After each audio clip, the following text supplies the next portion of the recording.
Okay. Okay. Here we are, starting with a check-in. Yeah. Um, yeah, so it's 7 p.m. for me. It was a beautiful day today. It has been raining a lot here in Brazil, but today there was a little pause from all the raining. Um, I'm curious and excited for this conversation. Um, and I didn't prepare much. I know where I want to start and where I want to go, but the exact questions are not planned. And yeah, I think I'm excited for like a casual conversation. Yeah. Sounds great. How are you? Ah, mm, I'm good. I'm let me think. My kids just left to school, so just now the second I said goodbye to them came here.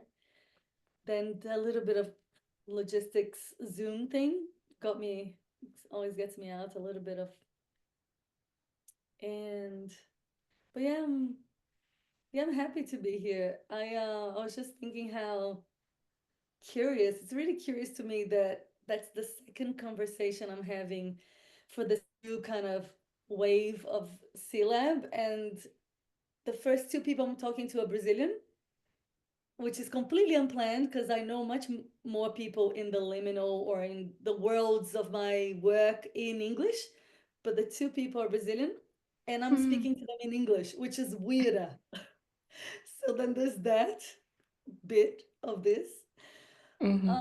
Um, and I'm particularly excited about this way that we're doing it because yeah, because it's uh, I don't have to prepare. Like I'm not, so even though it's something for CLAB and whatever else, it's something in which I can just relax and participate. And I'm like, oh, that feels so fun. Maybe I should do more of that. That's fun. I want to come and play in CLAB without having to initiate it. And maybe I'll just oh, I was just gonna pre-frame for people that are watching, but I don't know. Do you wanna say anything before?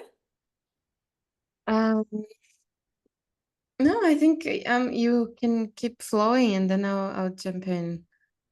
Yeah, man. So I met Amanda, I don't know, maybe a few years ago through connections in this like world that we co-inhabit, and I feel that we have done work that are parallel, like they speak to each other. So we've never actually done anything together. We've never collaborated fully. We've participated in collaboration when other people initiated various pilots and projects, but not us in each other's projects. But our projects kind of converse, and they so just recently, Amanda reached out to want to have a conversation with me for a project that she's initiating, and she's going to explain about her project in a moment. And I thought, because one of the purposes of CLAB this year, one of my main focus is revealing, like disclosing what's behind behind the scenes. Mm. So I kind of I put back the offer to her and said, "How about we do it? We do what you want to ask me, but let's do it in public." So because to me, the way that it helps me also in C Lab, and I see this as a true collaboration already, actually, um, because a lot of the times C-Lab is this it's not a thing, it's not a focus, and everybody wants a focus. What is it? And it has a focus, but it has other things, and I think that revealing the passion, like revealing the drive, why do I do this, why do I wake up every day and do this, feels um it brings the heart out, as opposed to just telling or sharing in snapshots, which sometimes, if I'm talking to somebody in somebody else's space, or if I'm talking just having a snapshot of or an article. Even an article is a snapshot of a moment. So I was like, oh, that'll be good because it feels like I'll have just space to jam a little bit, following your curiosity, which is great because then it's meaningful to you. And when it's Mhm. meaningful to you, it's actually brings CLAB more alive to me. And speaking, just broadcasting to no one, I mean, to no one that I can see is deflates me. So I do it Mm. because it's like, oh, you have to do it. Do YouTube thing. And I'm like, oh, so I prefer to do this. Thank you for and I'd love you, yeah. So just you can take Yeah. you the reins are yours and you can drive and then we can just jam in whatever way feels Yeah. good. Yeah. Thank you. Thank you. I think I want to dive straight into my questions, and then later, at some point, I can explain why I'm doing. I can justify my curiosity, even though I feel like it's enough. It's enough to be curious. I was curious to understand the origins of your work, because I was introduced to you as someone who was like really doing research about feminine and masculine dynamics and bringing like the that's how our friend in common spoke of you. So someone that was doing, I think the name of what you were doing was full Final and full circle. circle. Yeah, Yeah. exactly. So there was something about the integrating masculine and feminine. So, and I never really got the chance to really ask you, like, what's this work? What is it? And I've read some of your writings and watched some of your things. And I was recently last time with that. Maybe we could call a ritual for Sharo, and yeah, and but I started wondering like, well, but where does it come from in her story, in her personal story? Mm. So I feel like I wanna drive a time machine today, and I wanna ask us to go back to your teenage years, and really, yeah, like I'm curious, who were you back then? And when did these incómodos, these Like frustrations, annoyances, yeah, frustrations. annoyances, and things that were bothering you, like when did it happen? When were you were bitten by this yeah, insect? And like how that's what I'm really curious about. Like that's the essence of my curiosity. And like I almost want to watch a movie. I know it's not linear. I know yeah, I know it's not linear, but I was curious like, oh, because that's how I connect sometimes with the purpose of my work is to connect with my teenage self and her confusion, or her blindness or her aliveness or whatever. So Mm. can you tell me a little bit about your teenage years? How what where were you? What were you doing? What were your dreams? Mm. First, I just want to say that it feels so beautiful to receive these questions. They feel like so, like my heart gets really like, oh, that feels so nice. Like it's just like on a human level, I think it's maybe just goes to show it's so simple, but curiosity about somebody else's journey is so like touching. And so I'm touched. And um maybe then I need to go back before teenager. And the reason I'm gonna go back is also because I'm going through perimenopause now. So it's really alive. The transition of perimenopause into menopause mimics the before. Like it's like when you are in menopause, post-menopause, like the essence of the before is comes full power. So um it's an interesting thing.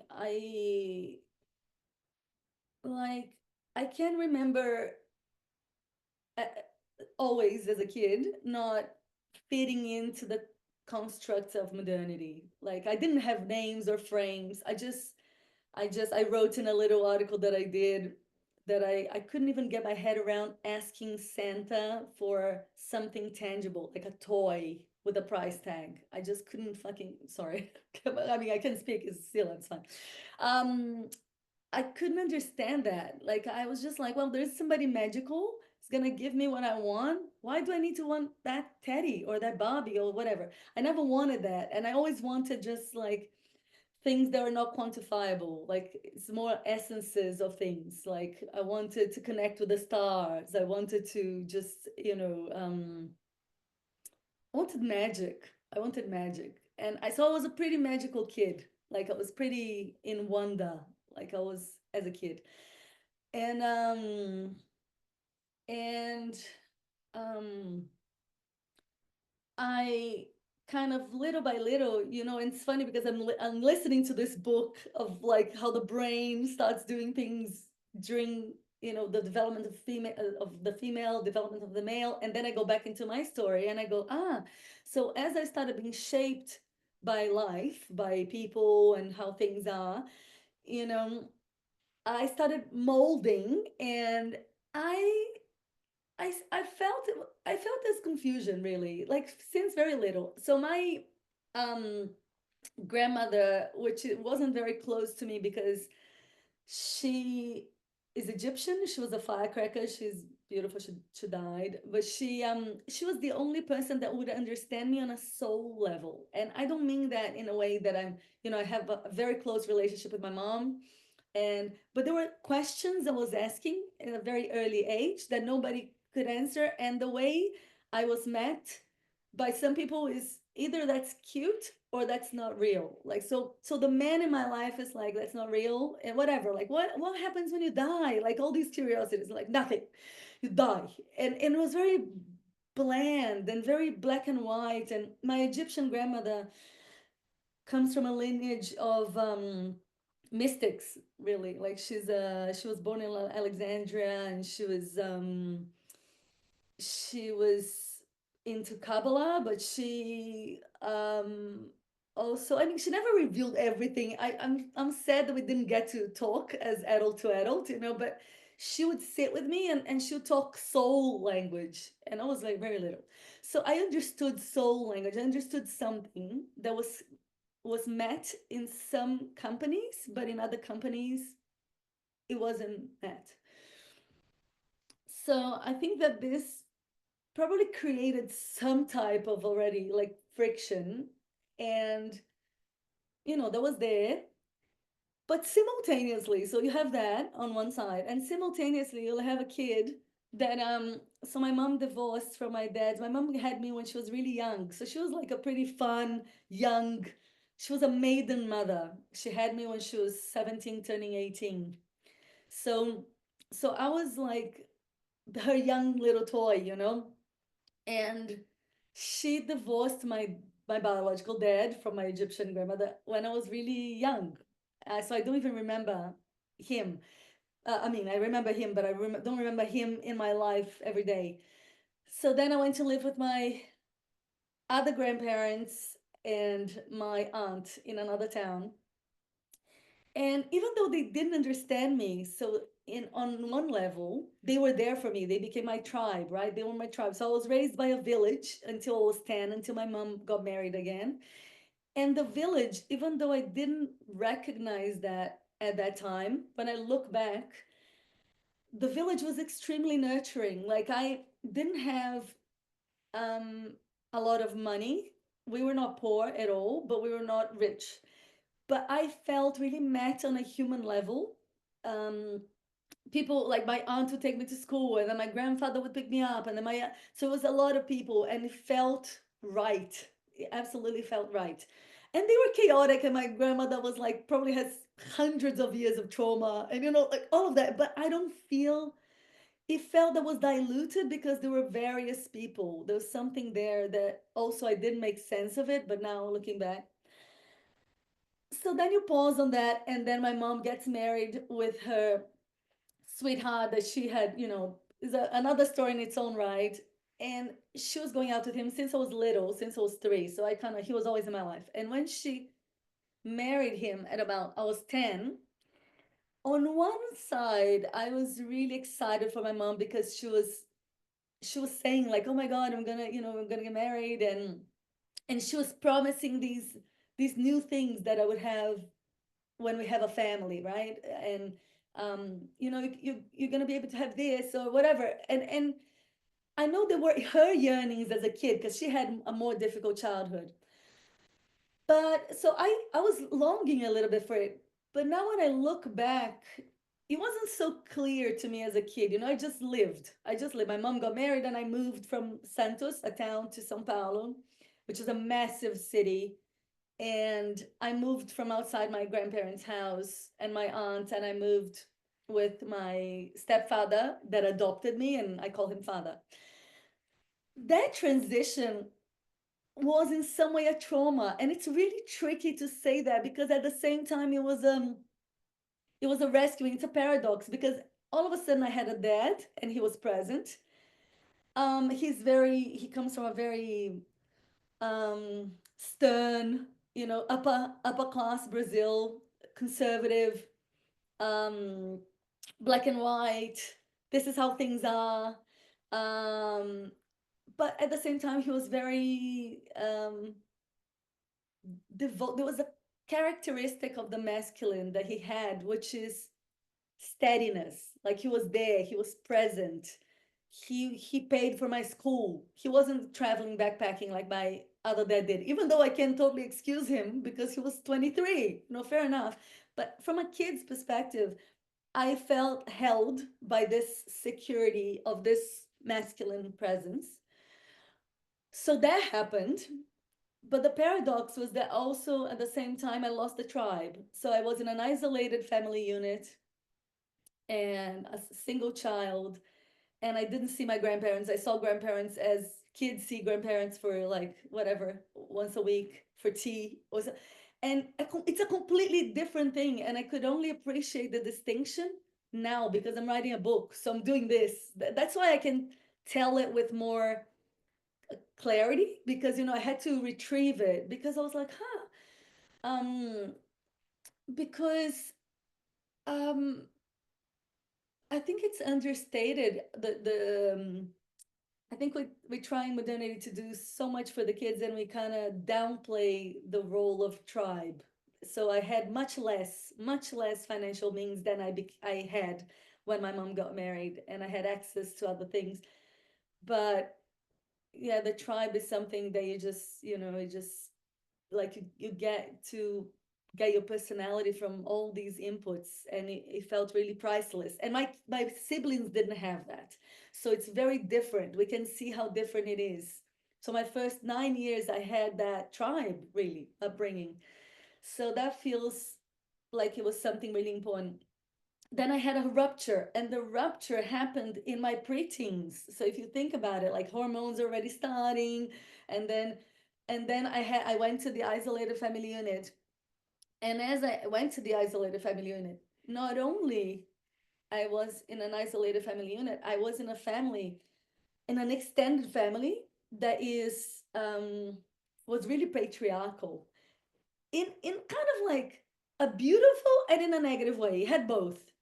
um the beautiful way is that my grandfather, my dad's father, was a beautiful patriarch. You'd feel his presence, and the men would gravitate towards him, and you go to the office and all the men would be sitting around him, and they would all talk either politics or all the advice about their businesses was with the dad, and it was all in closed doors, and the women are not there. So I mean, that kind of started becoming my world.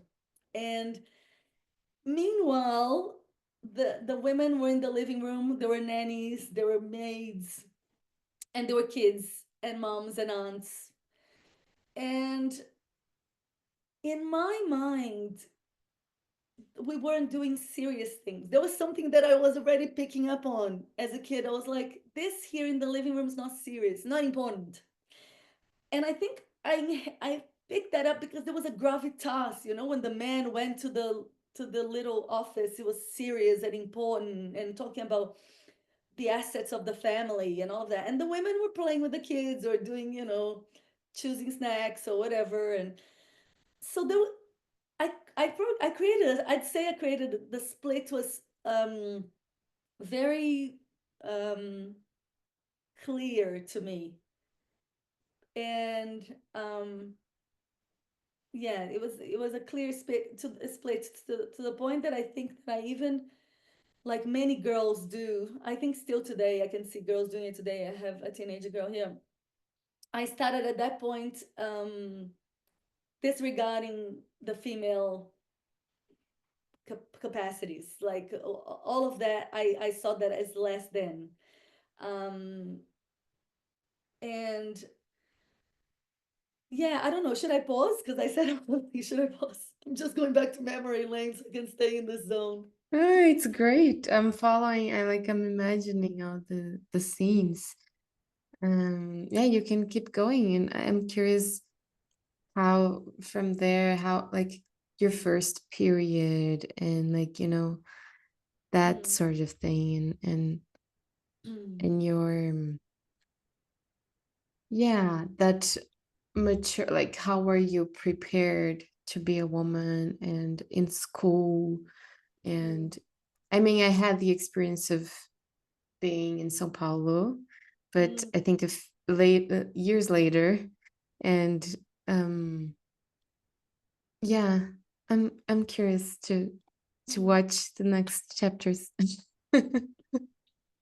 Uh, I think yeah. So then I think that the teenagerhood became an evolution of what was already being planted. You know, I was already being disconnected from women's wisdom, so that kind of progressed a little bit. Even though I was closer to my mom in the sense like I could speak to her about my things, my dad wouldn't understand.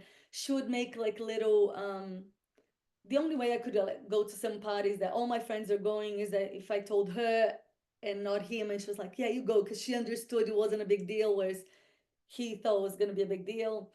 And I could see that there was no negotiation with him, like he wouldn't hear. So that started. I could start to understand, but my first period was a non-event, which it was the case for a lot of women my generation and previous generations. And I mean, previous generations was probably like some people thought they were sick or dying. For me, it was not that, but for me, was like I thought I had pooped my pants without noticing. I was just like, because I had watched Blue Lagoon, which I don't know if you watched, but in Blue Lagoon, Brooke Shields has her first period in this lake and like it's blood everywhere. It's like the thing becomes red. So I was expecting like red everywhere. And then I had this kind of like little brown stain.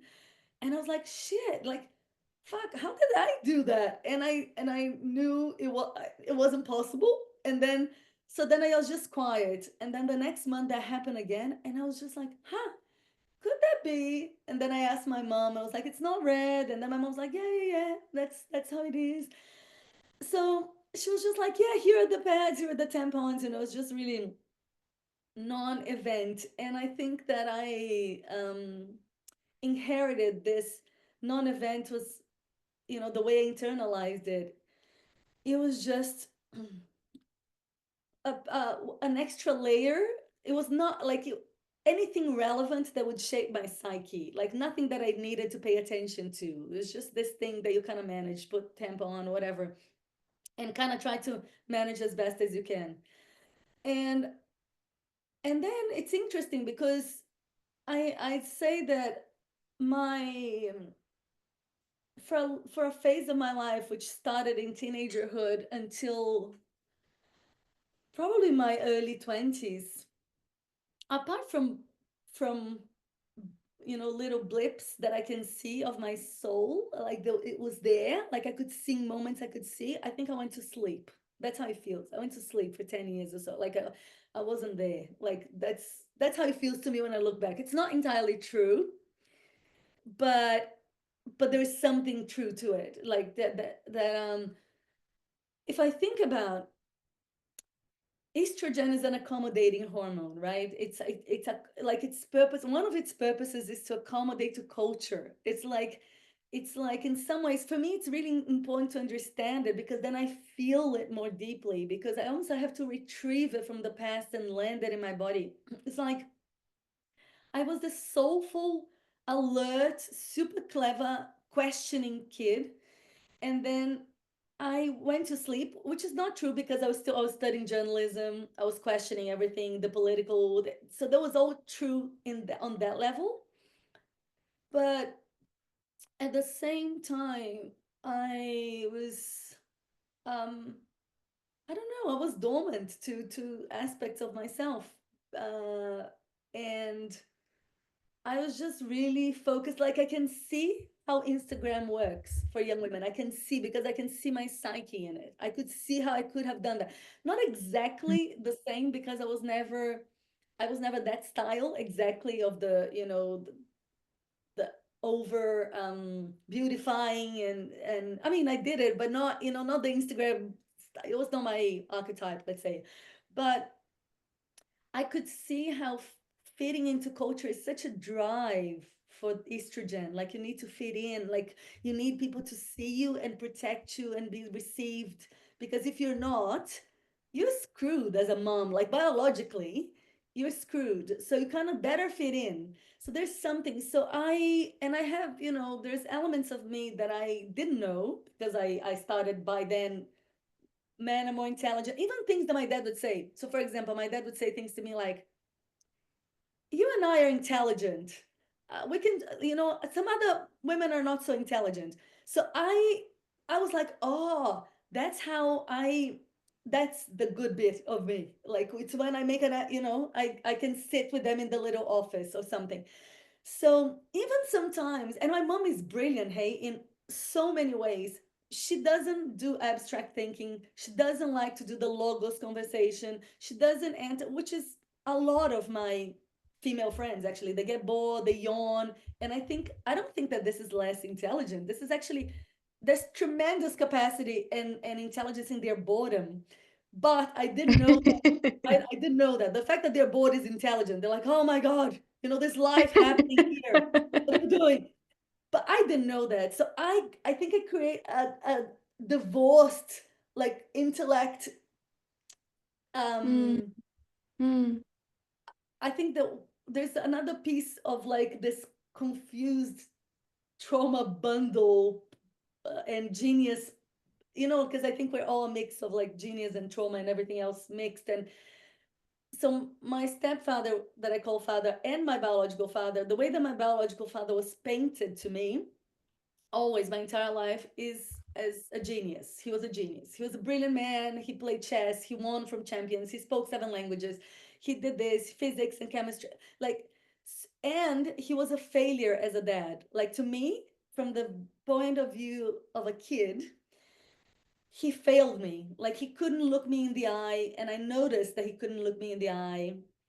Every time he hugged me so strong, like he wasn't attuned to the relationality. Like, I sometimes wouldn't see him for 6 months, and then when I see him, he would hug me and say, "I love you, I love you, I love you," and I'd hold stiff, and I'd wish it to go away. I just wish it to, like, stop saying "I love you," like, it's so uncomfortable. And then I'd get on with my day. I'd be like, okay, this part is over. I'd dread going to his house, because I knew he was gonna do the "I love you" thing. And so to me, this was a split again, like another split. Like, what's genius? Like, people are telling me he's a genius, which I can see he was on so many levels, but certainly he's failing in other things. But nobody ever spoke to that. That was just a side. He was failed in relationships, never stayed with a partner, couldn't fully be with his daughter, and provide, help my mom and all of that. My mom had to have the help of my grandparents and her, and then my stepfather. So for me, there are all these contradictions, and I was just very like it was shaping me, you know, it's like a grinding, it was a grinding. And I didn't, these are only things that much later on when I started working with female things, which, you know, I had to go back and go like, oh, there's a lot of misunderstanding. Oh, I thought they were geniuses because they locked themselves into these rooms and they, oh, I also projected on them and they project negatively on us. So that was, you know, but the source of it was started on that. And the sleeping, the going to sleep that I said, it was just because I did everything, you know, I became, I'd say, the attractive woman. Like, how does an attractive woman look? I was, you know, wanting to do that. My friends are wanting to do that. And getting attention felt good. It felt good to feel seen. And a lot of other facets of me were not seen. So, you know, if there was a facet of me that was seen, that's great. And so that started driving. And of course, the sex hormones are pumping. So then procreation. So, of course, that has an extra impulse of like, beauty and attractiveness and all of that, and then the culture. So for me it became like a time in which I really fit into culture, and I played the role. I played the maiden the modernity tells you that you are. And then I took the pill. You know, one of my aunt that is a gynecologist obstetrician, she was one of the aunts that I lived with when I was little. So she was like my close family. She was 15 when I was born, and she's a doctor and she's a gynecologist obstetrician. So, you know, it was very easy for my mom to just ring her and say, "Can you prescribe the pill? Can you, Adriana has this, can you do this?" So it was very easy for me to have access to medication. And my aunt is an amazing woman. You know, she's an amazing woman. She has a lot of integrity. She's a very beautiful heart. And of course she's shaped by modernity and by her medical training, and so is my mom. So that was kind of my doorway. So I kind of like, when I was maybe, I don't know, 16, 17, I started on the pill really young. I think I started before my first sexual experience as just a prevention. And of course, because my mom had gotten pregnant when she was 17, that was one of the things that my mom really wanted me not to go through. So then I was on the pill, and I was on the pill because it's really practical, right? It's practical. I don't know if you've ever taken the pill, but it's like Yeah. pop in, pop in, pop in, don't have to worry about. So for me, because I had this level of disconnection, and because I took it from so young, and my life was already so different than from, I think if you know the transition between a kid, the spark that I was as a kid, and later I would have noticed. But because it was already shifting, and I was in the middle of the shift, there was so much going on in my psyche that I think I was just like, oh, that's how it is. Which I hear it's a lot what happens for a lot of women that take the pill young. And it Mm, was only when I stopped the pill in Hong Kong, I was already moved living in Hong Kong, then mm, yeah. mm. So, oh wow. Yeah. So I was gonna ask about the pill because I remember there was also um it's something that I look back and I wish I had more education about what is this I'm taking, and what are the consequences for my body, for my development, and yeah. So I'm curious. So you went to study journalism. Mm, Were you wanting to be more like mm, your dad or your grandfather, like more like, were you pursuing that genius thing, mm, or what were you wanting, like, at that time? mm. I mean, it's always a combination, I think, because so one of my talents, let's say, even as a little kid, was writing, right? Mm, And I'm a wordsmith. Like now it's tricky because English and Portuguese and you know whatever. There's so many that so I can't probably write in Portuguese well anymore, which I used to do. Mm, But communication has always been a massive part of my soul. So I'd say that one of the archetypes that I really embody is that like of the nomadic woman archetype that goes from one tribe to the other, telling how they solve this issue, and then you go to the other tribe, oh, you try this one out, and then you go to the other tribe. So this feels really me. So it feels really mhm, me, and the way that I could do that in modernity, journalism sounded like a way, and also mm, because I was perceiving. So I'm a very attuned since I was a kid. If you think about me going like, why do I have to ask Santa this? Why? I'm always attuned to gaps. So if people like, let's say if there's a painting here and most people are mm, looking at the painting and there are gaps, my vision naturally attunes to the gaps. So um, I could see gaps, which journalists do, right? They see gaps in conversation, they see gaps in like culture, and they try to bridge the gaps. So to me, it felt like I was always really curious. Like you were saying, I loved how you started the conversation. Like I don't need to justify curiosity, and I think my curiosity is what took me everywhere. So it was a deep curiosity. I've always been really curious, and every time people dampened my curiosity with like, this is how it is, I'd be like, huh, how do you know? Who told you? Why? And it would piss people off, like it would annoy people sometimes because I couldn't stop. It was not just a kid's phase, it's like it's still today. And that's what I do. Like I would go to women's work and be like, they're missing something. It's amazing. It's really amazing that I do for years. And I'm like, something missing. Then I go to other mm. type of work and I'm like, it's amazing, it's amazing. They're missing something. So that's like, and I keep weaving the webs. So that's so I think the journalism was a way that I thought I could have a voice. I could speak to the gaps that I was seeing. And there was massive social gaps that I was really aware of when I started going to, like, when I became the upper class of Brazil. All of a sudden I was like, oh my God, there's a whole new world, and there's a lot of people not allowed in that world, not consciously, because there's a lot of nice people in the upper class, but it's just not there. It's just not there. And so all of that was interesting to me to bridge. And but once I started working as a journalist, my one of my first jobs as a journalist was in international news at TV Cultura, which is like a Brazilian BBC kind of thing. A lot of my Wow.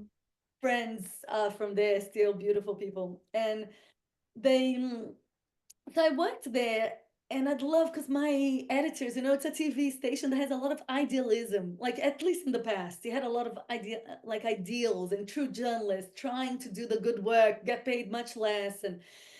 But even then, I'd have to watch, as part of my job, I have to watch like hours of like news of what was going on in the world and then pitch and what we were going to cover.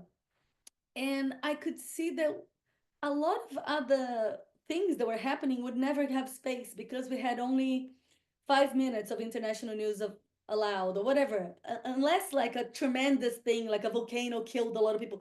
Usually we would have a lot of space when something dramatic and usually bad happened.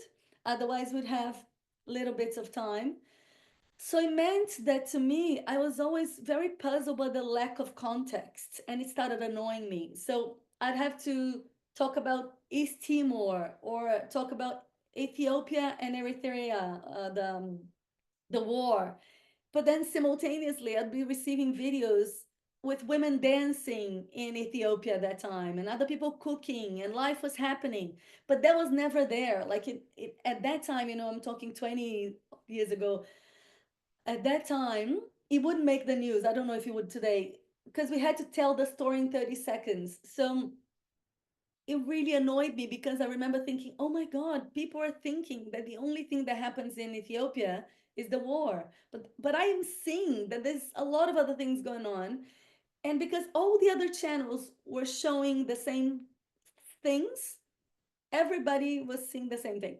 So I was really disillusioned with journalism then. It took me like 3 years, 3 or 4 years.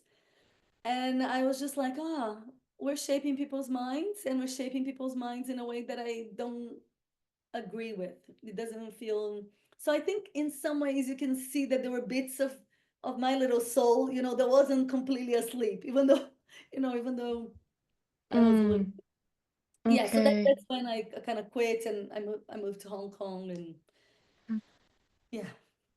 Wow. And why did you move to Hong Kong? Like why Hong Kong? Well, so many ways to tell this story because it's a quite mystical story, and I often don't tell it because it's like it's weird. It's a weird story to tell, but I'll tell it.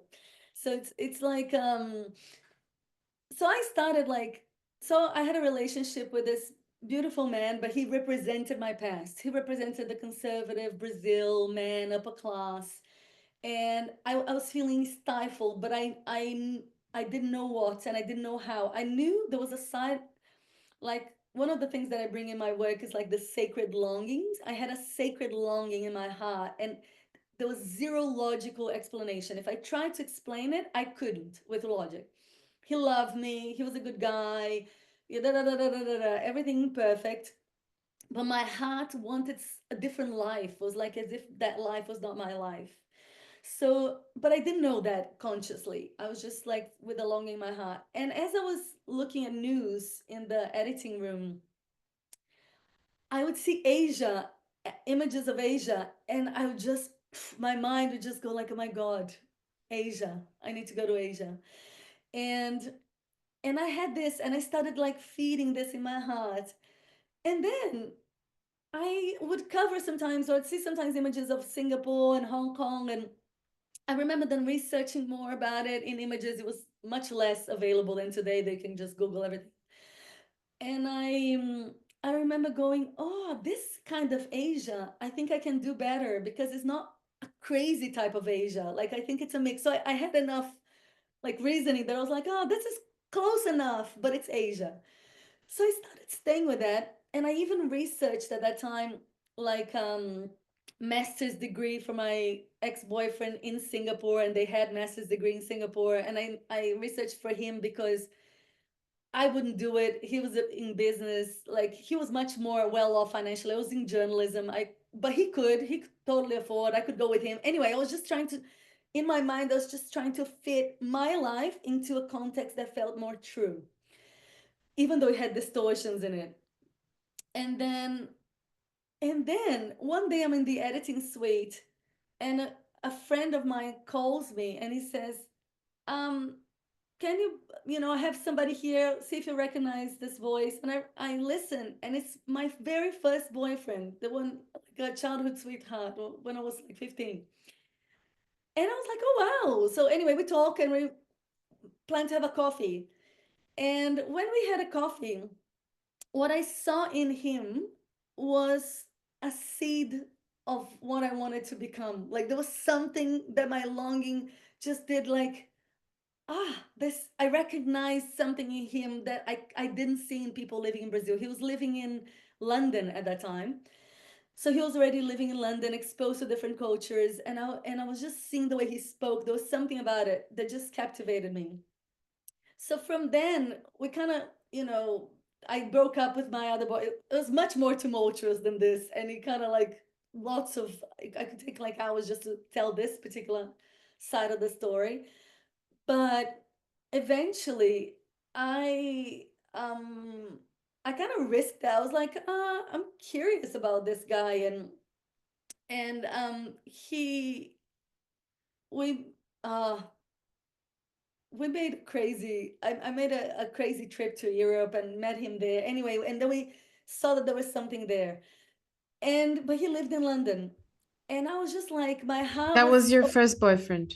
that was my first boyfriend from before. Yeah, way before Mm. I moved to America, because I had lived in America too before. So that's all in my teens. He was, but he was very different. In my teens, he was, this cute, awkward little guy. And then I met this man, and living in London, different. And so then we saw that there was something there, but we didn't live in the same country. So I told him as we like sometimes he would come to Brazil and would hook up a little bit, and I think I shared with him my passion for Hong Kong or for Asia. Oh, that was before we hooked up, actually. That was before we hooked up, when we were just friends. So that, like, we connected as friends for a couple of months, a few months, and I said, "Oh, whatever. I have this thing with Asia. It's amazing. You live in England. How is it? Whatever." So then eventually, before we hooked up, he said to me, "You're not gonna believe this. I'm getting transferred to Hong Kong." And I was just like, "What?" He's like, "You're the only person I know that has this thing with Hong Kong, and I'm getting transferred to Hong Kong." I was like, "Oh, wow, amazing. I can't believe it." So, and then with all of that, we ended up hooking up and being together. And then in 2 months, he was like, "Move with me. Come to Hong Kong." And I was just like, "Oh my God.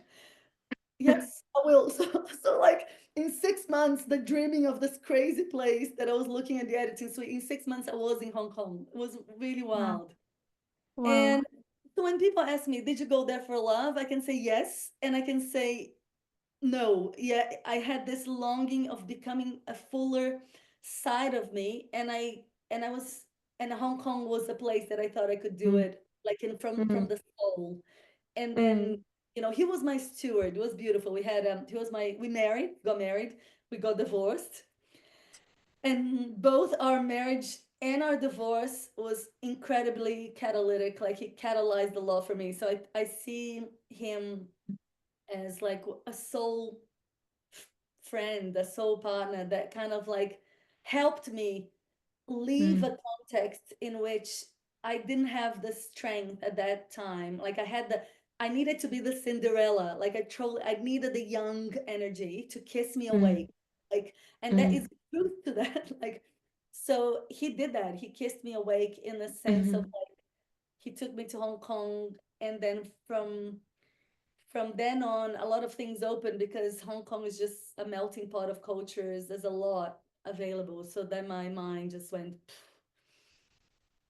Wow. For me, that story is a story of how, like, it's about the power of a woman's desire, right? "Mm, Like how you can bend reality with your desire. mm, I remember Cheryl speaking of this, like how, like, when you have such a strong longing, it's almost like you have this attraction and you pull the thing towards you. And so somehow you made it like your desire. We could think of it like, what if you caused him to be transferred to Hong Kong so you could have that experience, right? mm." Um, I mean, yeah. I actually, that totally lands for me because in some ways, like now with my work, one of the things that I try to share with people is that the agency of the female body and of the feminine, but that is really grounded in a female body. And of course, there are other Mhm, ways that they can be expressed as well, is magnetism. So, if she's made to attract, just like a flower doesn't hunt the bee, but the bee just wants the flower. So it's the mhm. same. So it's a reality once, and once you I think when I think I love that we just said, because it kind of lends it more deeply even for me. I think when I said that I was asleep for 10 years, it's because I think I dampened this longing. I dampened. I Mm, was like, I'll fit into culture, I'll fit into culture, I'll fit into culture. But there was always mm, something stirring me. And when I was just mm, like, oh my God, either this or I'm gonna die. Like, I'm gonna mm, die. And then when I was strong enough, I could have mm, to make the decisions that I made, which were pretty like dramatic in my life. I finished a 7-year relationship that was really serious. I moved to another country with a man I had a very short relationship with. I was married in 6 months. It was massive, but mm, it was like this. It was like this unleashing. I think it was the beginning of mm, this unleashing of like the energy of the maiden that had been stifled by modernity. Like stifled. mm, And mhm. yeah. Yeah, I resonate with that. when you speak of culture, I can totally see, like, for example, when I was a teenager, like the main thing in my life was to pass the university exam, like vestibular, right? So it's how we call it in Brazil. So it was like all my energy, all it was all of it pouring into like studying for these exams, on and on and on, without really wanting that. Like without really, like, is it really what I want? It's just like it feels like Mm, so coming mm, from above mm, and disconnected from the body or the soul or whatever is. mm, Ah, and it just suffocates me even to think about. And so I resonate when you say, like, when you say that. I think it happens probably with everyone, men mm, and women. mm, Um, yeah. I'm curious to ask you, like, how was then, because you spoke of some splits in mm, your consciousness of like seeing the, or either through gender roles or what's valued, what's, mm, and then feeling like experiencing some sort of split. I'm curious, how did you start the process of integrating these um, parts of yourself? Um, mm, when and how did that started? Yeah, mm, when and how did it start? Yeah. mm. Huh. I think as a woman, like to fully fall in love with what it is to be a woman, I think it was pregnancy and birth and the journey of mothering. Like even before, when I wanted to get pregnant, I started already looking at women with different eyes. But even though I was facilitating a few things for women before that, they were all just like a group of women, but it wasn't grounded in what it is. Like it wasn't grounded, and it was only because through my menstruating years before I decided to get pregnant, it was just this pragmatic thing. It was only when I wanted to get pregnant that I started, and I was studying kinesiology already. I was studying holistic therapy, so I already knew that it wasn't good to have IUD in my body, like for me. So I took it out. I didn't, I was already off the pill for many years, but um, I think that on one level, I can say that of course, and that it's not linear. So as soon as I stopped the pill in Hong Kong, and as soon as I started, because when I stopped the pill, I went crazy, right? Like rage came. There was all sorts of different things that came that were dampened, and then something opened, but it was really disorganized. But the longing was very loud, and the passions were very loud, and the repulsions were very loud. So maybe that was the beginning, but it wasn't conscious. Like I was in the process, so I couldn't make it objective to be able to tell anyone. I was just living that. So I had an impulse to live in India. So I went and moved to India. So when I moved to India, all these other things. I was doing yoga every day. I was not partying. I was waking up early. So all of that, like I was grounding in my body. I was grounding in my body. I was grounding in my body. I was having real relationships with people that were sober. I was learning how to be with people when people are not drinking. Like all the, because Hong Kong is a party. Is it maintains adults in a teenager bubble. If that's what you want and you're making money and you have power, Westerners can be teenagers until forever, and older men can have younger women until forever, and drink and party and pay for everybody, and that kind of culture, which in some ways it's a very seductive culture. So India was showing me, started showing something. So I'd say the Hong Kong and India, when I was, there was a whole year that I was going from one to the other.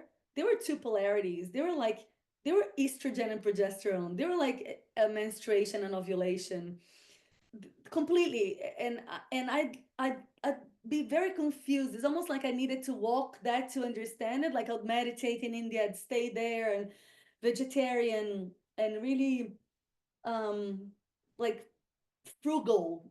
And then I go to Hong Kong and indulge and eat and drink and party and dress up and I do these too. And I think this was already the polarities working me, working me, working me. So there was a grinding, a grinding, a grinding. And then by the time I moved to Australia, because I met my partner in India, then we moved to Australia. Australia is more naturally grounded. You know, there's a lot of things like bad things or whatever things about Australia, but Australia is one of these places that you know people walk barefoot a lot. You're just like in Brazil, people can, how far can you go in your bikini? Like here is how far can you go barefoot. It's like people go barefoot a lot, and it's a very, even say to people, because they imagine that Brazil is wild, and I say that it might be, but that's not my Brazil. My Brazil was very tame, whereas Australia is wild. Australia rewilded me, because Australia, there's a camping culture where you since you're young, you camp with your family. So you're very, so that for me, that was already like working, working, working. So I think that in a conscious level, when I did my workshop, so when I got pregnant, I was already, appreciating. I was already going like, I don't want to have a cesarean if I get pregnant. So what happens? And then I was already seeing just the Australian women, a lot of them, not the alternative ones, not the hardcore ones, normal women having natural birth. And I was like, so that's not just for radical women, that's for like normal women. So like my mind started being shaped differently. So when I got pregnant and I started sitting with women a lot, and doing workshops and training with my teacher, Jane Collins. It was all before I gave birth. And that really started me on a deep journey of the cyclicity of women and the rites of passages, the menstrual cycle and birth and menopause, that kind of stuff. But then I was like, oh my God. So all the gaps that I had seen were real gaps. Like, so then I could have a better frame in which I could slot in all the gaps that I had noticed throughout my life. No wonder I thought this was stupid. No wonder that was how I was shaped, and I was enacting that. And that Adriana that was enacting that was the Adriana that if I didn't change that, I was gonna give birth in a cesarean, or I would need help giving birth, because I knew that I hadn't fostered a relationship with my body through my growing up. That is the relationship that's required to give birth. So I that all started really landing really deeply.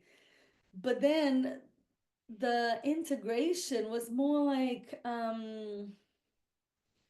I think the integration, it was not, it was a clumsy, it's still happening. It's like I wouldn't even say I'm integrated. I would say that what I am is like, I'm I'm a shape of modernity that has progressively worked really hard to undo the shape every time I see it. So every time I have objectivity, because sometimes I'm blind to it, right? Because modernity is so pervasive, is in me. And for some things, I'm really clear. So I can see it and I'm like, okay, I'm gonna undo this one consciously. But for some things, I'm just had by it, like, other people. And then it's only when something else I'm exposed to something else that I'm like, huh. So now, for example, menopause and beyond, I'm learning like how does a wilder woman do menopause and postmenopause and aging and dying. I don't know. Like, so I'm looking at the women that live in my community. So that's the process is a continuation, but also I live with a partner that would mirror, would always offer me the pain of men. He would always offer that. Um, Now, much more consciously and elegantly, and we can really have really good conversations. But before, as I was grasping with things and frustrations, he was grasping with his own shit because he has his own version of the shape that he has. And then I would offer him things and he'd be like, that's shit. Or that and I'll be like, what do you mean that's shit? That's not shit. So and so for me to stay with him, because in times, truly, like we could have easily broken our relationship. We were so coming from different hurts and from that place of like, he certainly doesn't see this, and I was certainly not seeing his. And it was almost like we were both lacking so much in our upbringing and in our just culture that we were constantly, you know, pointing to the other, what the other doesn't see. So to me, my partner was a massive, was a very important piece because to stay in this relationship, and I'd say that our relationship is great. It's one of the best things in my life. I love my relationship with him. I wouldn't say he's been a cruisy journey at all. I wouldn't use these words, but it's been a soul making, to use Cheryl's, it's a soul making journey because it's been like this. And now that we have much more capacity and curiosity about the other, we and time and age and having had kids and raising kids in a real life commitments, we I think the whole narrative, a narrative that's like that sits and it points any fingers towards men, I can't just sit in that place because it doesn't feel true. I can see how much he tries. I can see how his heart wants to give to his family, and his heart wants to give to his woman and to his kids, and so I can see that. And the fact that he stumbles and he makes a mess and I get angry at times, it's not that he's not trying, and vice versa, in different ways. Like it's so I think that was also helped, has been the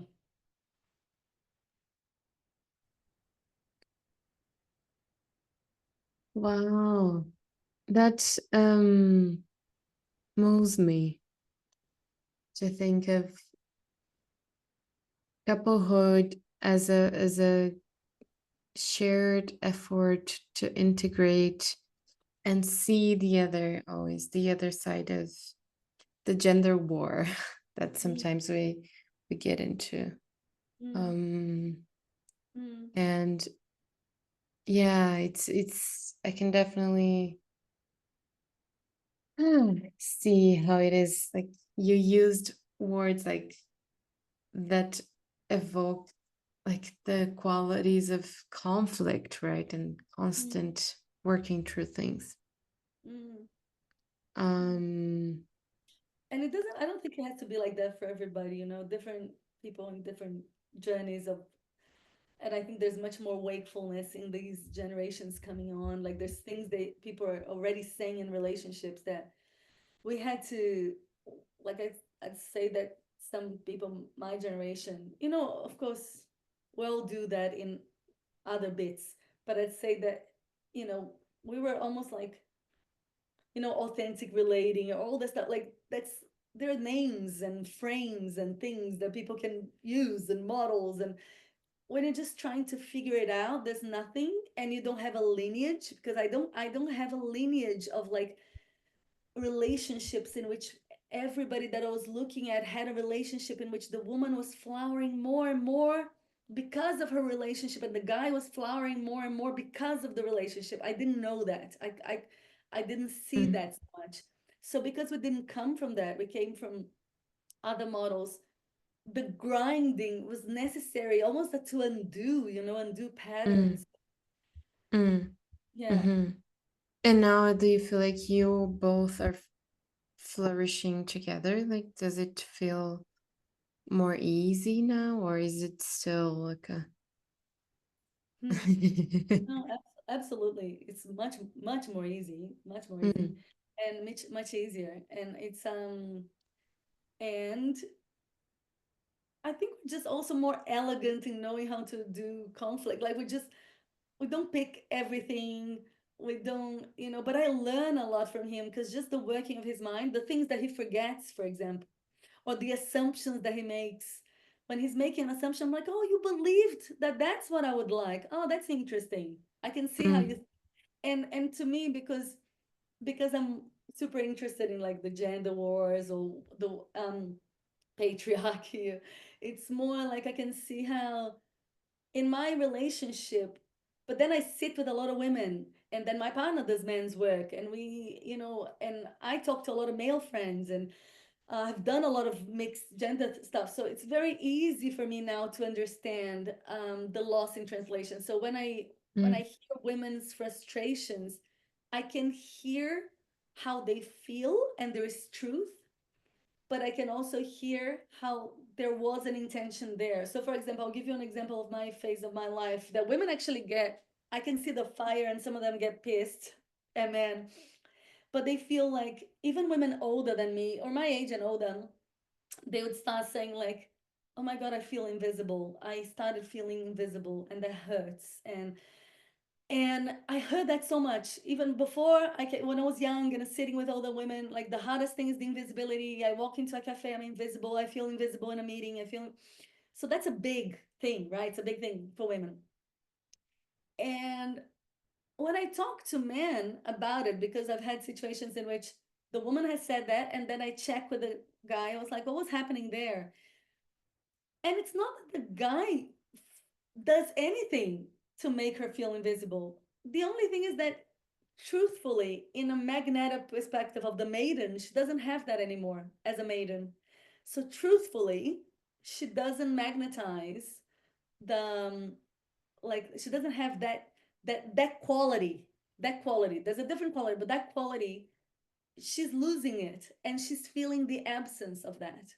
And men respond to that energy. They do turn around, and if they don't turn around, it's because culture tells them not to, because they can be sued. But they want to turn around when a beautiful woman passes, and there's nothing bad about it. That's insane that we think that's something bad about it. That's like how the movement of life. It's like telling the bee to not go to the flower. It's ridiculous. But it's the fact that women feel hurt is true, and the fact that men have done nothing is true, and it's a misunderstanding, so it's almost like we need to educate another of like, oh, mm, like we mm. really grieve. And for men it's very confusing, actually. I don't know, maybe you've seen that in your work, but for men it's also very confusing. They go like, but a lot of women complain about the attention. They're like, oh, men only look at me for that, whatever. They complain about the attention. So now they grieve it. And I'm like, yeah, because they complain it, but they like it. Because it's still attention. It's still, we're Yeah, depleted of attention yeah, in some yeah. way. Yeah, I recently wrote about the experience I had. I remember when I started receiving that kind of attention as a teenager. I remember when it shifted suddenly, and I started receiving these looks like as if I was like, what's happening? Why are you staring at me? And then it was so, in a way, empowering, but also scary. Intimidating Like, it. Yeah. yeah, like suddenly I have a lot of power, but it doesn't feel like it's mine also. So it was a weird experience of because it's also a projection, right? Sometimes Mm, it feels like just a violent mm, projection. But yeah, I understand what you're saying. And I think I want to ask you, since we're talking about this, I want to ask you about something that, because I think I have been thinking a lot about this. One of the things that I think it's really sad that's happening right now, from the things I observe, is just how men are feeling. Um, the initiatory power of man mm, is something that I see less and less. mm, So maybe because they are afraid of that, afraid of hurting or afraid of, but I don't see it anymore. I don't see, um I just see like men are, I kind of like leaning back, and sometimes I do wish, like, oh, like, why aren't you just taking initiative on this or that, or being more specific on what you want and asking for it. So I was curious, what do you think about this? What's your experience of it? What do you see, and what, um yeah, Are you saying initiatory powers of men specifically to relationships, like to in like general? Oh, approaching a woman in relationship? Is that, or in life, or creating a project, or what? yeah, both. I think I've seen it in both.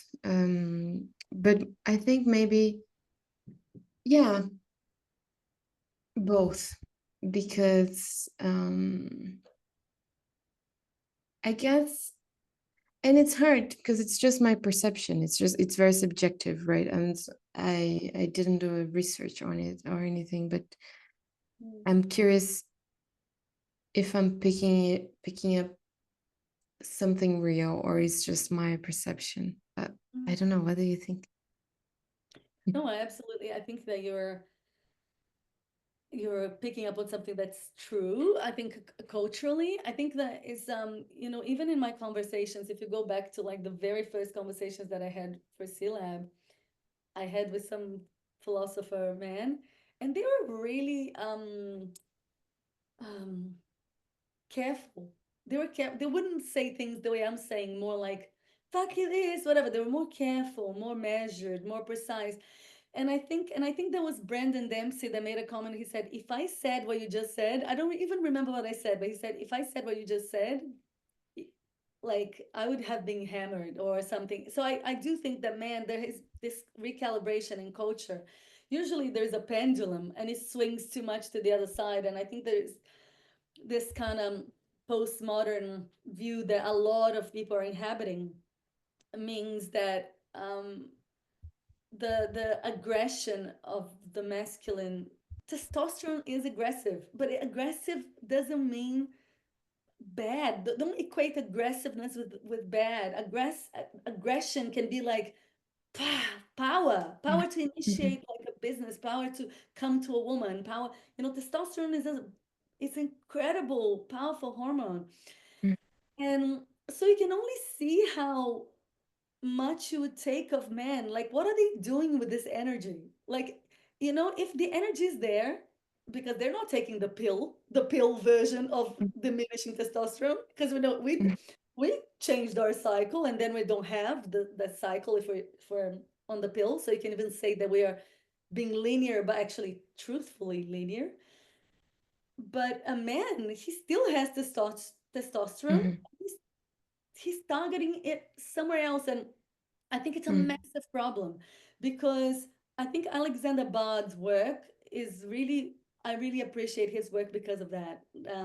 He's like, our culture needs to make room for pathos. So pathos is the energy from below the neck.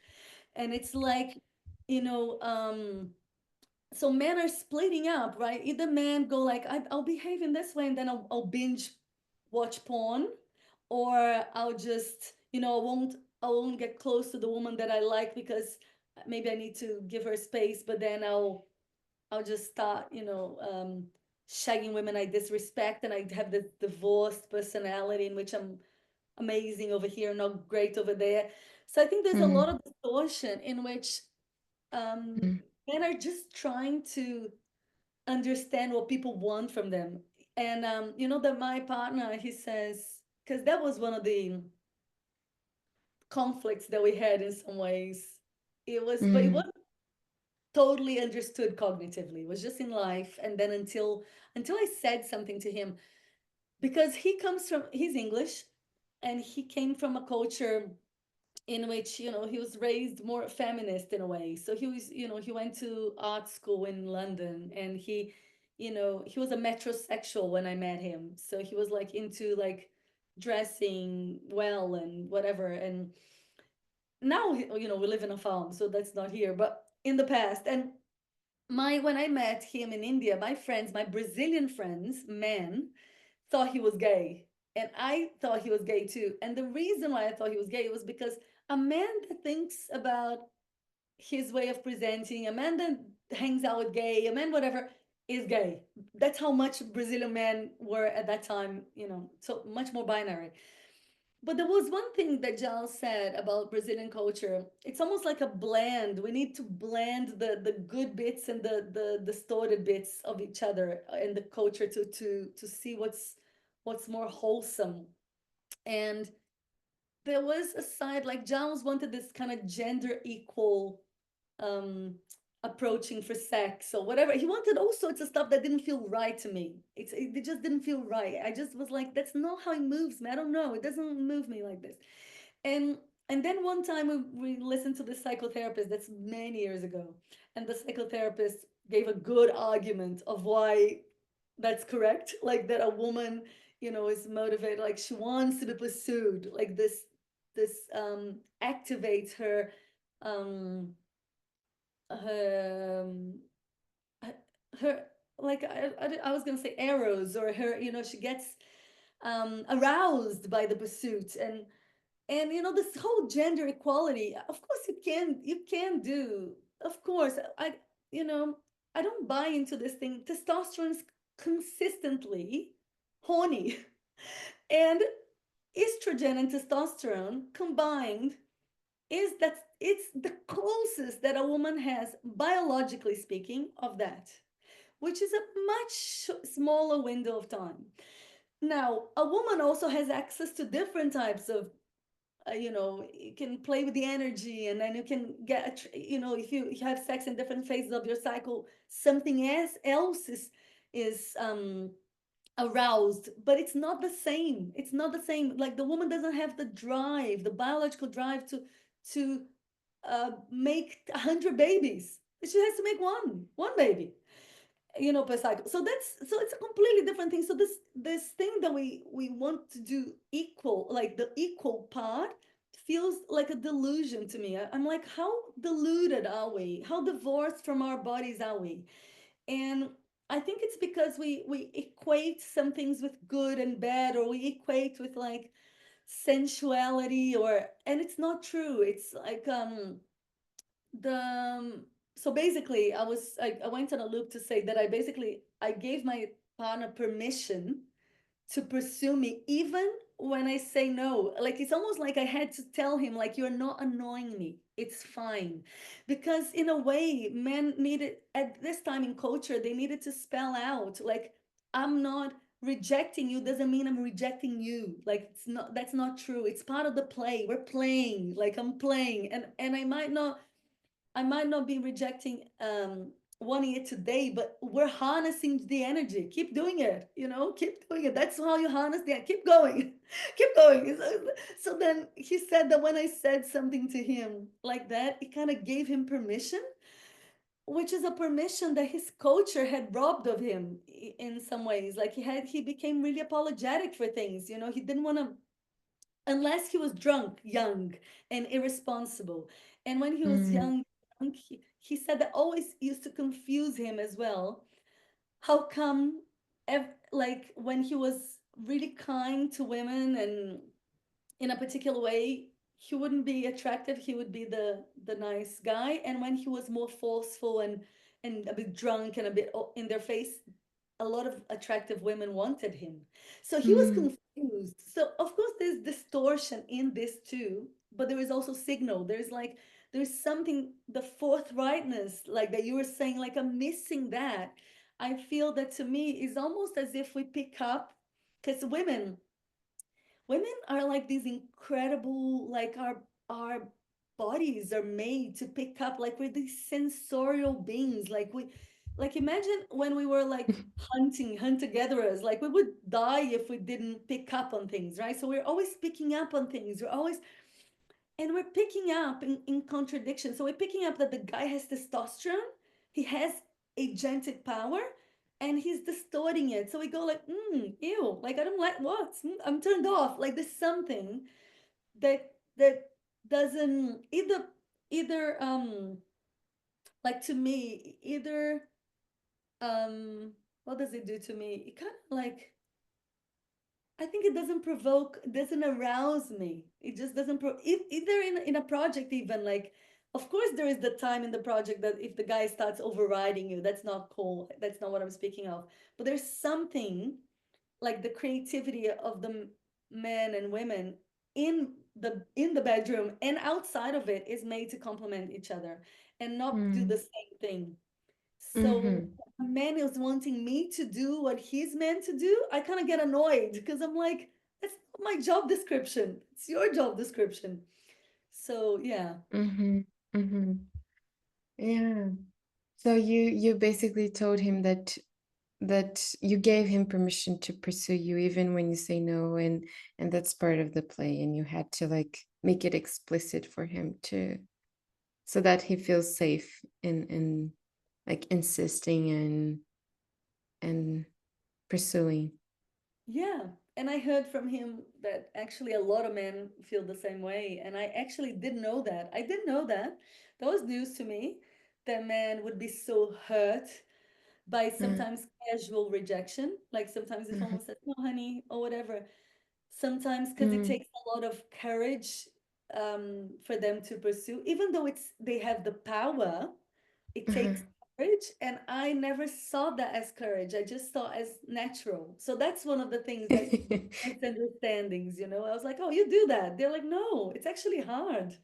It's hard Mm, to receive 10 no's, to yeah, or when you are a guy and you you're attracted to a woman and then she says no, and then you have to find this in you again, and then yeah, keep your self-esteem intact to kind of, yeah, otherwise you become a jerk, right? If you don't take that in, you just go like, I don't care, I just yeah, take all the no's. yeah.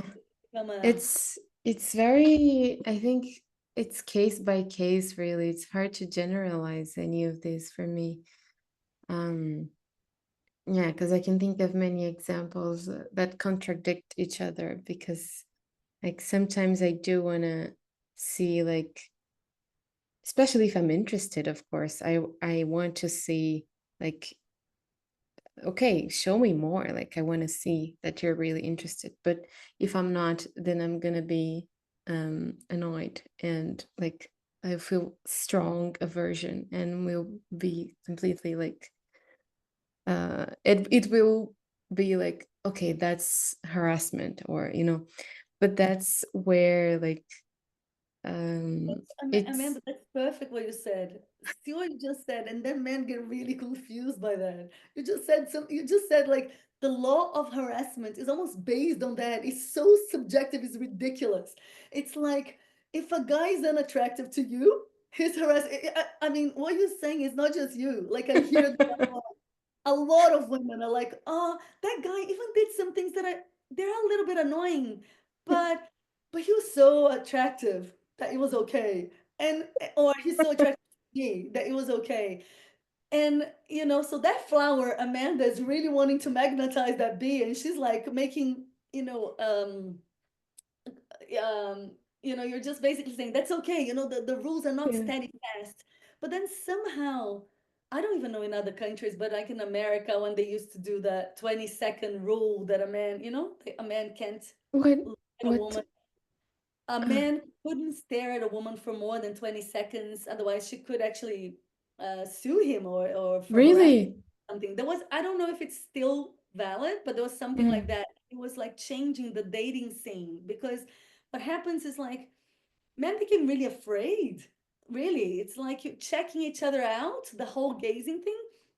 And because women are exactly what you spoke, and I love how you spoke, like, um, there's a truth to what you're saying, and I didn't know how hard it is for men. This truth of you're like, ah, it's even a bit disgusting. Like, I don't want it. They feel it. They also feel it.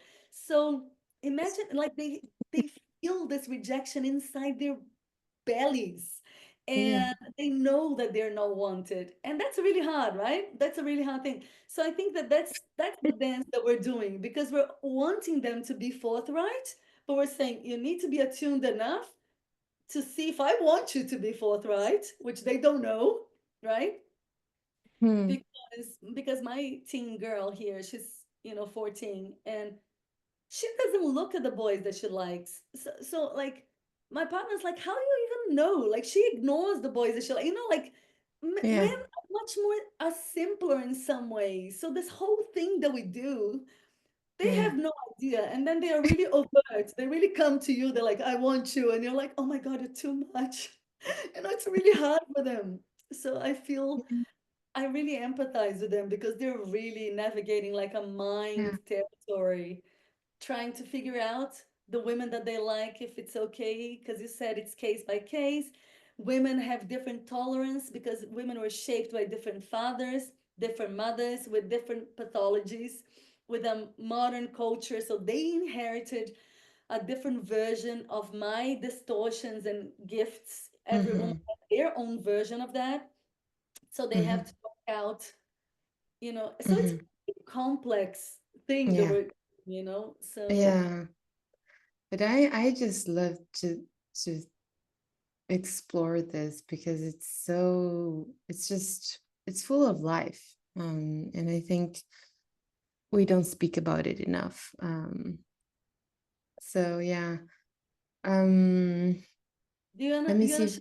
share about your project? Because I think your project Yeah. is Yeah. I think that's a good moment actually. Yeah. I think so.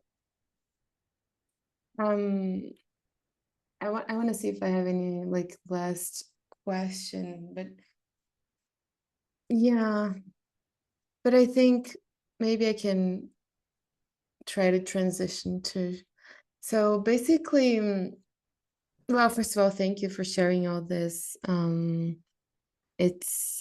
feel like we could go on and on for like we could do a series of these interviews, and I could ask about different aspects.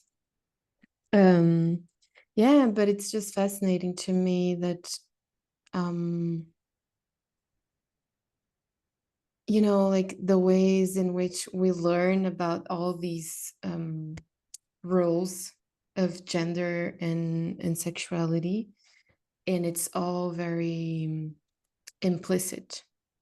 mm, And I've been wanting to make things more explicit. Like I've been wanting to like let's talk about this. Like how do you experience this? mm, And so I've been opening spaces for us to talk about these things. And yeah, I don't really have any answers, or I do have some biases or some like things I envision of how I would want the world to look like. But basically I'm just very curious, and I'm curious about like our life experiences and how they shape and how we shape the culture, and the culture shapes us. And so of yeah. And so basically starting end of March there will be a series of sessions, and it's called Breaking the Taboo. mm, And I'll be interviewing people like we did today. And then there will be space for dialogue in the group also. And there are like some specific questions that I'm very intrigued. Um, yeah, I have some areas to focus, but it's also like so wide. mm, I don't know. Like sex is all around, and so it's yeah. mm, mm, But basically, I think that the main question is like, if we were to co-create together a sex education program for our teenager selves, mm, what would that look like? What would be the things that we would want to share with mm, them? And I think a lot about teenagers today, and I've mm, worked with teenagers for a while, not so long, but long enough for me to realize, like, oh my God, um, this generation is really struggling. Um, and I feel lucky actually looking back at my childhood, the way I was raised without Instagram, without social media. Mm. It was just better. But yeah, I don't know. Is that clear enough? I don't know if Yeah, no, that's great. I can put the link when I post this. I can post the link to the thing that you're gonna be running the project, the conversations, and yeah, I think one of the things, I think that I agree with you. I think these conversations are super needed. Um, and I think that maybe the piece that I'm holding very deeply is that what I noticed, because if you ask me, somebody just recently, actually this week was the week of questions. I had another friend asking me like, what's your passion? Or, and I was saying, my passion is for full creativity. Like I want to unleash creativity in society, in life, in everything. For me, creativity is sex. Sex is a biological, it's a creative act. And um, the act of creation needs the polarities work amazingly. They, this kind of like friction and this web and this kind of this movement is necessary for creation. But I noticed that when I was wanting to start, so Fine Line Full Circle was a drive to collaborations and creativity of the masculine and feminine. It's in its I don't know, in its generous space. I was like, okay, what if we were generous with one another? How can we create? And then what I saw when I started the project is that most men didn't even know the foundations of women. So I had to backtrack and I had to do CLAB because it's the stepping stone. It's like you have a body that has testosterone, you have a body that's cyclical. They they they feel the world differently. They cognize differently. And that's basic, but then we're gonna want sex differently. We're gonna see sex differently. Like, but that's sex is just a part of it. Like for me, I don't know if you're gonna relate to that, but one of the things that I feel is mass it's a confusion of our time as well is this notion of like the let's say the power of now or whatever it is as an attainment, and I can see how it would be an attainment from a male body mind. That is an attainment, the power of now, but that's implicit. It comes with the female biology, like it's a given. Like unless you are split, which I was, and a lot of us modern women are, but our biology makes us the power of now. So if you are in the now because you are already alert and dancing and making love with reality constantly, then the relationship you have with sex is different, because for you living is sex, everything is like. So I if I say that to a man, he does. And I had many discussions like that, and we miss each other because, and then Alexander Bard's work is very helpful because he's like, a man is split in logos and pathos and a woman is not, she's mythos. So to me, yes, it's right, a woman is mythos, she's embedded in reality. So to me all of that is very different, and because we don't operate in the world understanding that these differences, these two pieces, we keep trying to squeeze this that's like this into this or whatever. So then we're all, so then sex is worse and life is worse and creativity is dampened. And so, that's, so then my drive, I think I relate to your work, but I think I had to backtrack because I was like, oh, maybe we need to do some um just ironing out of the confusions first. So maybe that's my focus at the moment, I suppose. yeah. Yeah. Yeah. It makes a lot of sense. And just really understanding like the role of different hormones. it's something that I wasn't. I'm still now with 32. Um, only now, like, oh, like, wait, progesterone. Oh, okay, estrogen. Like, I'm still learning what are these things doing with my body, and I keep going back to, oh, okay, yeah, all right. And so I think it's not common sense. It's not No, mainstream. It's no. it's, and I think that's the work, like, that's what I envision, like, when I think about sex education. Like, what if we all knew, like, that's how our bodies work? That's the role of these hormones. That's like, if we were aware of it, if we were conscious, like, what would that make possible? What would that change? Um, Yeah, yeah. I mean, and that and I love what you said, and it's absolutely true. And then at some point, because of course, even when you say, I don't know what progesterone that is doing whatever, even that shows our split, right? It's showing our split because we don't need to know because we know, right? It's in us.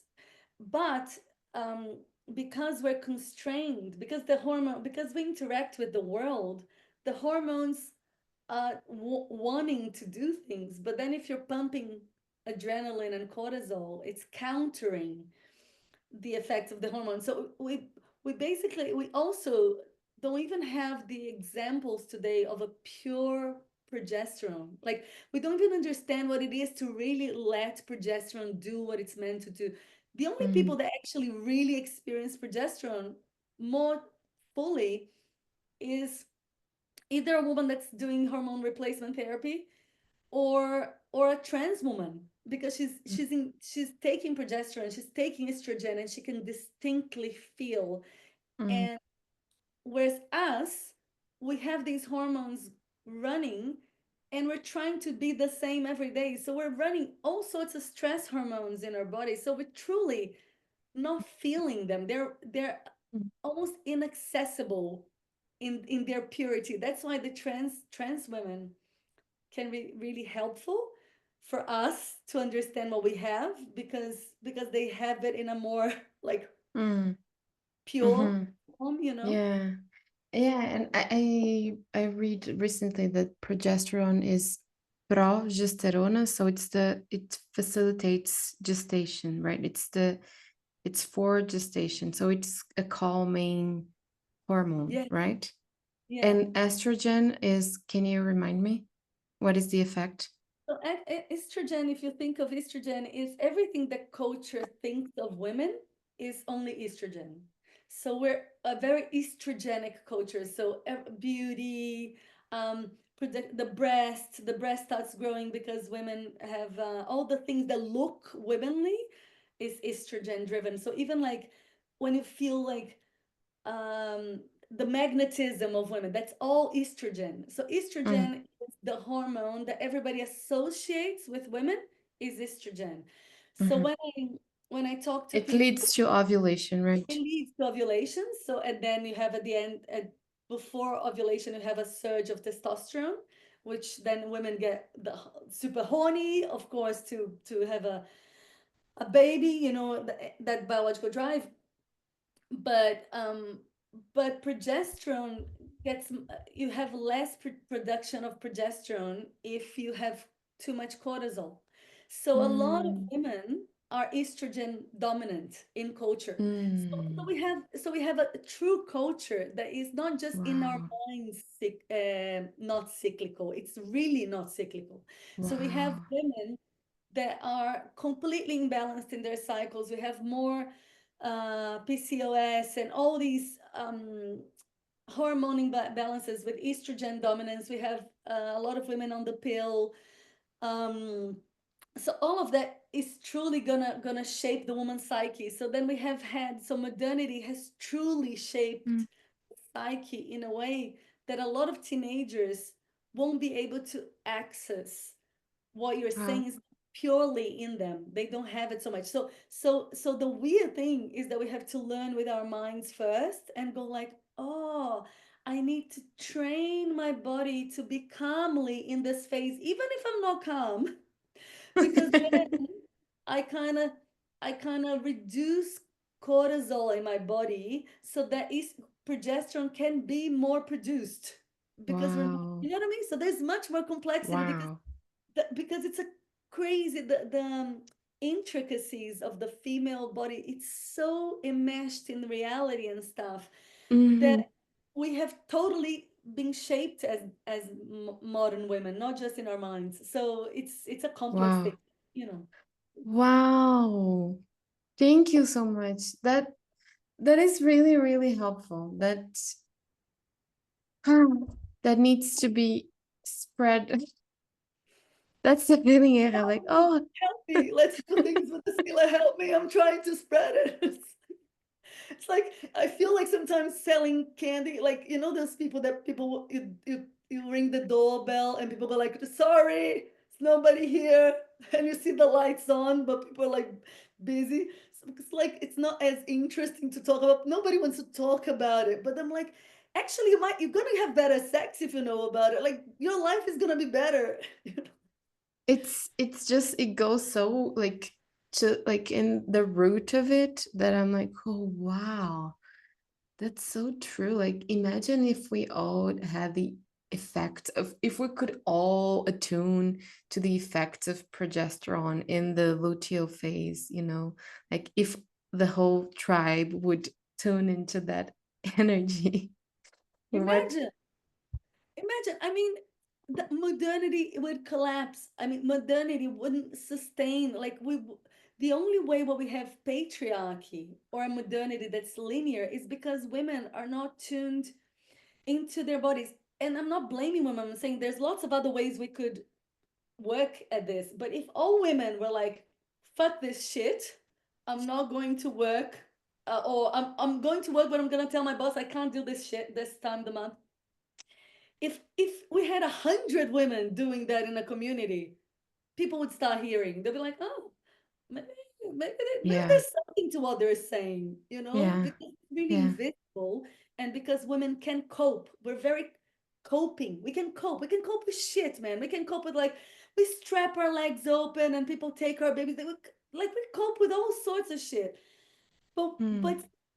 the power now is to not cope. I don't think we can't not coping. There's tremendous power in not coping anymore and going like no.